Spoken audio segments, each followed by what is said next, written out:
Hi there, my name's John Curtis. I'm a local preacher in the Exeter Coast and Country Circuit. Thanks for the invitation. Today we're thinking about the question, what is church? My grandfather was the organist at his chapel. It was the chapel he'd been born into on the banks of the River Tamar in Cornwall.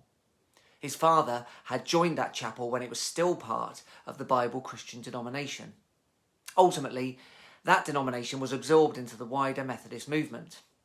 The village wasn't big enough to support its 4 variations or the 4 chapels, so all but one was closed. It didn't help my granddad's chapel's cause that their building was slowly falling down the cliff. So those people all trooped over to what would have been the Wesleyan chapel in the middle of the village, and that's where they stayed. Grandfather took over the organ duties in the new place, but he swore until his dying day that you could tell that the Wesleyan organ pipes were vastly inferior to his previously used Bible Christian ones. Any mistake he might make was the fault of those stuck-up Wesleyan pipes, not down to his fingers, his concentration, or his skill. We cling to our church buildings, don't we? We love them. They are part of who we are. Some of our most formative experiences are intertwined with those spaces. The wood of the pews, the dust of the brick or plaster, the scrape of the door when someone comes in late, the way the sunlight reaches us in those particular ways throughout the year. And yet we also know that they are buildings and not living organisms. When the narrative of Methodism was growth and expansion, the history books tell us that we moved on to the next building on a regular basis. After all, John Wesley encouraged Methodist societies to only build structures that would last a few decades. We know in our heart of hearts that the church cannot ever be defined by the physical spaces it inhabits. It is, of course, the people that make the church. In 1 Peter chapter 2, the writer tells us that we are like living stones being built into a spiritual house, with Jesus as the cornerstone. It states, you are the people of God. And of course, this can't be an individual exercise. We can't stand out in the sticks or on the social wilderness and declare ourselves the church. Again, in Wesley's words, the Bible knows nothing of solitary religion. This is a joint enterprise, a journey together, a thing we do in community.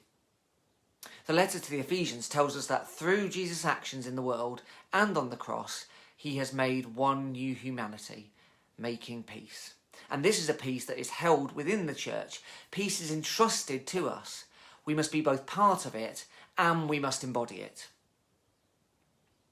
When I was a teenager, I played cricket for my town's club, in any team really that would give me a game.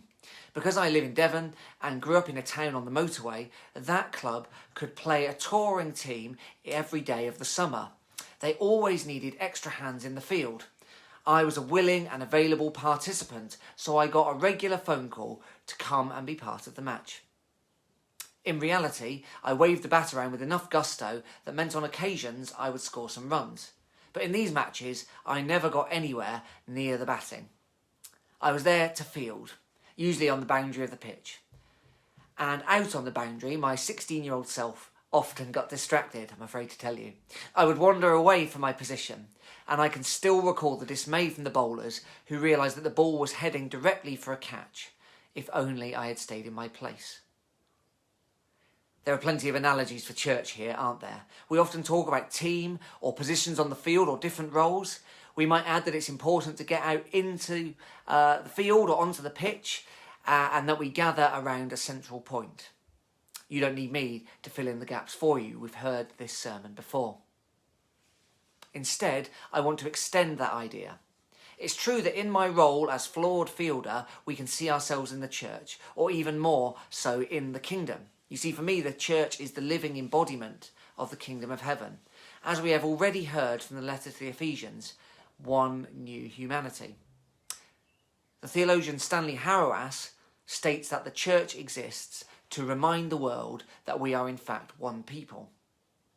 When I got my part in the cricket team wrong, I nevertheless remained part of the team.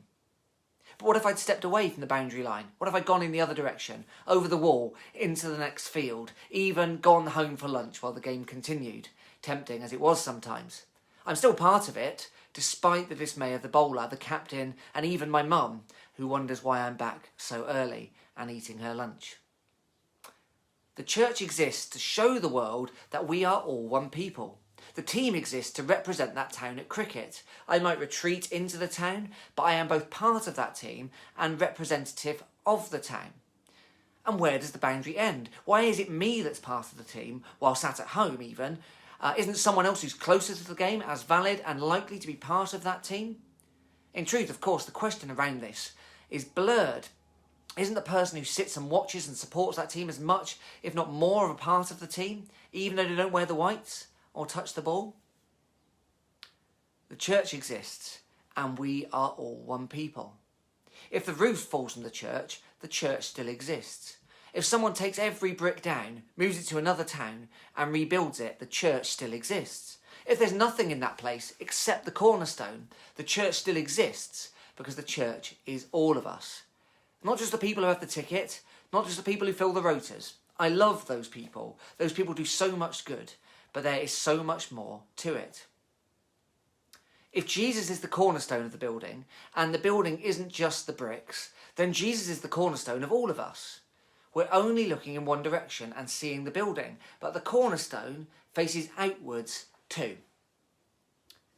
In one sense, I was a very ineffective member of that cricket team. Nothing useful to the results of those games was contributed by me. But I was there, and more to the point, so was the town. The whole town existing and being there in that place enabled those cricket matches to happen. When those touring teams came, it made no difference, except perhaps to their inflated batting score, that I was either present or missing on the boundary. But it mattered that the whole ecosystem of that town meant a cricket field, a cricket club, and a cricket team could exist. Cricket happened and was visible because of that place. The church and kingdom are so deeply intertwined that we can't see where the joins are.